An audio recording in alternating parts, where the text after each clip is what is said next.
juventude comunista. Havia uma necessidade de comunicar que existia uma diferença, que poderia modificar alguma coisa que melhorasse para o povo.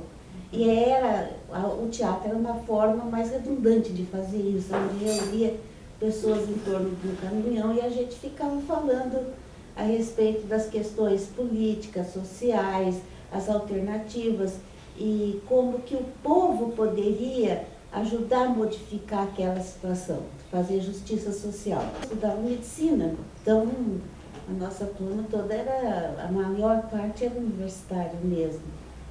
Nós éramos do comitê estudantil. Como você chegou no Partido Comunista? Qual que é a tua história de entrada? Nem sei te dizer, porque era uma coisa de querer fazer justiça. Quando eu era bem menina, fazia ainda ginásio, eu lia muito sobre Marx e meus irmãos e todo mundo em casa preocupado com a estrutura social. Nós éramos novos, né, jovens, e tinha o pessoal mais velho, mais experiente, mais viajado. Existiam advogados, jornalistas, várias pessoas com a formação mais avançada que a nossa e naturalmente mais informados também. Foram eles que trouxeram a ideia do teatro de rua em cima do caminhão e trouxeram inclusive, que eu me lembre, era uma pessoa que veio do Rio Grande do Sul para montar a peça em cima do caminhão, para trazer o conhecimento da representação, assim, relâmpago, que a gente chama, né? Apresentações relâmpago. Só me lembro que o caminhão tinha uma rampa, a gente podia subir rapidinho, descer rapidinho também, e nós usávamos, o nosso figurino eram placas.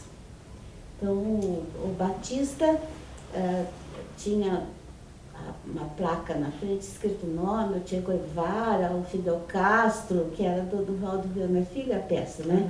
Então, e o povo, que eu fazia parte do povo, a gente ficava atrás do caminhão com a plaquinha do povo. E nós sempre falávamos em coro, por isso que dava aquela voz forte do povo. Nós éramos, acho que umas 5 ou 6 pessoas falando atrás um coro atrás, né? E aquilo fortalecia a voz, quer dizer, em contraponto com o monólogo, com a voz única de um e de outro, a gente falava em coro sempre.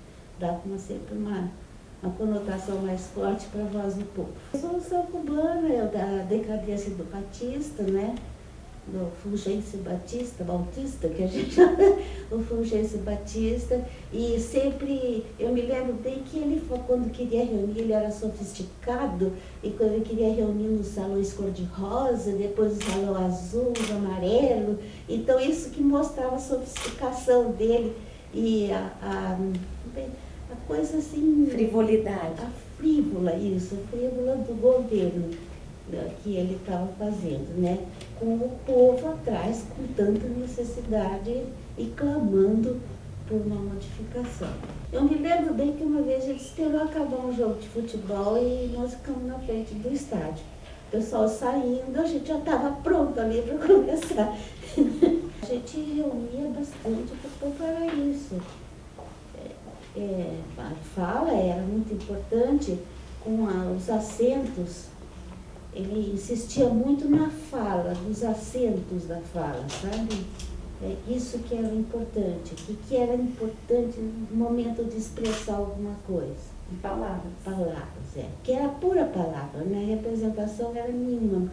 A coreografia ali, o movimento no centro, em cima de um caminhão, né? Isso, o mais importante era contar o que era a contar, mensagem. isso, era contar. Eu diria assim que era uma visão muito romântica.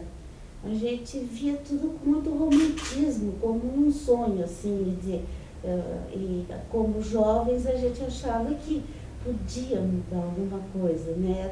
A sensação era essa. As pessoas mais velhas que levavam informação para a gente eram muito contundentes nisso. Também eles eram sonhadores. Não, isso foi muito importante para mim. Eu nunca mudei nunca deixei de ter um olhar social. tanto profissionalmente como pessoalmente, nunca deixei de ter um horário social. Claro que eu sempre tive que defender a minha situação, minha posição, de estar em família e tal, mas o olhar social nunca, foi muito bom. No tempo que a gente frequentava as reuniões da Juventude Comunista, nós tínhamos aula de antropologia, de sociologia, pessoas importantes vinham dar esses conhecimentos para a gente, trazer esse conhecimento. Então isso a gente carrega, porque conhecimento como é que eu vou te dizer, é uma fortuna, né? Muito bom. Mas e quando você, e aí assim, você tinha esse sentimento da questão da justiça social que já vinha da tua família, quando se diz assim, olha, a gente era romântico, a gente era sonhador, valeu a pena, assim? Sempre valeu a pena. Não pode, eu nunca deixaria de aconselhar os jovens a sonhar. O teatro sempre era prazeroso. Os ensaios, a subida no caminhão, olhar para o povo, era um prazer, dava prazer isso. Além de levar, de procurar passar nível de informação, dava um prazer muito grande para olhar para o povo. E o nosso convívio entre nós mesmos, eu me lembro bem que era um convívio gostoso. A gente ria muito um do outro. Então a gente achou que ia acontecer no Brasil, assim. Isso era da Juventude Comunista. Havia uma necessidade de comunicar que existia uma diferença, que poderia modificar alguma coisa que melhorasse para o povo. E o teatro era uma forma mais redundante de fazer isso, onde reunia pessoas em torno do caminhão e a gente ficava falando a respeito das questões políticas, sociais, as alternativas e como que o povo poderia ajudar a modificar aquela situação, fazer justiça social.